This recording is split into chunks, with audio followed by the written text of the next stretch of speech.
اور آپ کی ایک ایسے ماشاءاللہ مبلغ اسلام جناب حضرت علامہ مولانا ڈاکٹر عثمان یوسفی صاحب جو منیر اسلام کے مین جو ہے نا میزبان ہیں، ان سے بات کراتے ہیں کہ ان کے کیا تاثرات ہیں ماشاءاللہ منیر اسلام ٹی وی کو بڑے اچھے انداز سے لے کے چلتے ہیں اور بڑی اچھی کوریج ہوتی ہے اور مختلف بیانات جو ہم واٹس ایپ پہ دیکھتے ہیں وہ ان کے ہوتے ہیں۔ آئیے ان کی آپ سے لائیو ملاقات کراتے ہیں۔ السلام علیکم۔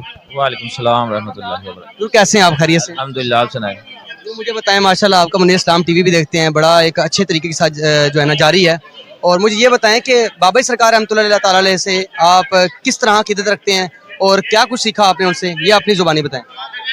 پیارے بھائی، ہمیں جو کچھ بھی ملا نا بابا سرکار رحمہ کے صدقے سے ملا، اور انہوں نے ہی ہمیں جو ہے وہ گناہوں سے چھڑا کر صراط مستقیم کا راستہ دکھایا، نماز کی محبت سکھائی، قرآن مجید کی محبت سکھائی، سب سے بڑھ کر آقا پاک علیہ الصلوۃ والسلام کی محبت سکھائی۔ اور بابا سرکار علیہ رحمہ نے ساری زندگی سنت سے محبت کی، سنت پر عمل کیا۔ آپ اپنی زندگی کا، ان کی زندگی کا ایک لمحہ بھی نہیں آپ دکھا سکتے جو سنت کے بغیر جو ہے وہ انہوں نے گزارا ہو۔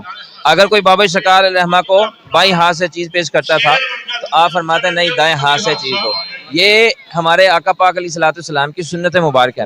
اور ایک بندہ بابا سرکار علیہ رحمہ کے پاس آیا تو کہنے لگا حضور میں فلاں جگہ گیا، میرا اچھا دوست تھا، تو اس نے کالے کپڑے پہن لیے۔ تو آپ نے فرمایا پھر تو نے کیا کہا؟ کہنے لگا حضور میں نے کہا دفعہ جا، میں نے تجھ سے بات نہیں کرنی۔ تو آپ نے فرمایا تو نے غلط کیا، تو اس کا دشمن ہے۔ تیرا کام یہ تھا کہ اسے کہتا پیارے بھائی پہلے چائے پلاتا، بسکٹ کھلاتا، محبت کرتا، پھر کہتا پیارے بھائی ہمارے آقا پاک علیہ الصلوۃ والسلام کو سفید لباس پسند ہے، بلیک نہیں ہے۔ تو پیار اور حکمت سے اس کی جو ہے نا تبلیغ کرتا، حکمت بھرے انداز سے الفاظ بولتا تو وہ بندہ بھی نہ ٹوٹتا۔ تو بابا سرکار علیہ رحمہ نے ہمیں یہی جو ہے نا پیغام دیا ہے کہ جب جس سے بات کرنی ہے حکمت بھرے الفاظ سے بات کرنی ہے، اور محبت بھرے اور حسن اخلاق کے ساتھ بات کرنی ہے۔ اور یہ بابا سرکار علیہ رحمہ کا مشن ہے جو صاحبزادگان والا شان بڑے احسن طریقے سے جو ہے مشن کو جاری ساری رکھے ہیں۔ اور ہمیں بھی چاہیے، ہمیں بھی یہی پیغام دیا بابا سرکار علیہ رحمہ نے کہ آقا علیہ الصلوۃ والسلام سے محبت کرتے ہوئے، ختم نبوت پر پیرا داری کرتے ہوئے، ختم نبوت کی حفاظت کرتے ہوئے، قرآن مجید کی تعظیم کرتے ہوئے جو بندہ زندگی گزارے گا، اللہ تعالیٰ دونوں جہانوں میں سے کامیابی عطا فرمائے۔